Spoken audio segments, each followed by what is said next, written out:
அக்கா சொல்லுங்கம்மா. இது என்ன சாரிக்கா? இது வந்து வைர ஊசி சாரிமா. வைர ஊசியா? ஆமா, வைர ஊசினா இட்ஸ் நத்திங். செக்கர் போட்ட மாதிரிலாம் இருக்கு. எஸ், அதுதான் வைர ஊசிம்பாங்க. அதாவது நீங்க ஒரு செக்குடுக்குள்ளேயும் பாத்தீங்கன்னா அந்த ப்ளூ கலர் ஹைலைட் ஆகி தெரியுது இல்லையா? சோ பட் செக்குடு தான் அது ஹைலைட்டா தெரியணும். ஆனா அந்த ப்ளூ கலர் தான் அதை வந்து இன்னும் ஹைலைட் பண்ணி காட்டுது. அததான் வைர ஊசி பேட்டர்ன்பாங்க. அதுலயும் இந்த ப்ளூ பாருங்களேன், சும்மா அப்படியே தக தகன்னு பாக்குறதுக்கே சூப்பரா இருக்கு. சாரோட பிரைஸ் எவ்வளவு இருக்கும் அக்கா? சொல்லுங்க. 2000 3000 அப்படியே போலாமே.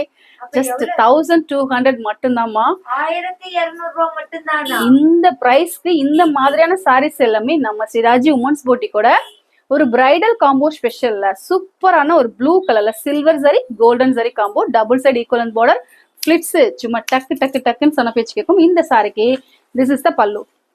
பிங்க் கலர்ல பல்லு and pink colour blouse. Again நான் சொல்றேன், விருப்பப்பட்டால் இந்த பிளவுஸ் போடுங்க, இல்ல உங்களுக்கு கான்ட்ராஸ்டா நினைச்சாலும் போடுங்க, இல்ல ராயல் ப்ளூல உங்களுக்கு இதே மாதிரி பிளவுஸ் ஒரு சில்வர் சரியில உங்களுக்கு ப்ரூச்சஸ் ஒர்க் ஆரி ஒர்க் ஸ்டிச் போட்டாலும் போடலாம். எப்படி போட்டாலும் சாரியை நேர்ல வந்து பார்த்துட்டு உங்களோட கருத்துக்களை கமெண்ட்ஸ் சொல்லுங்க. பிகாஸ்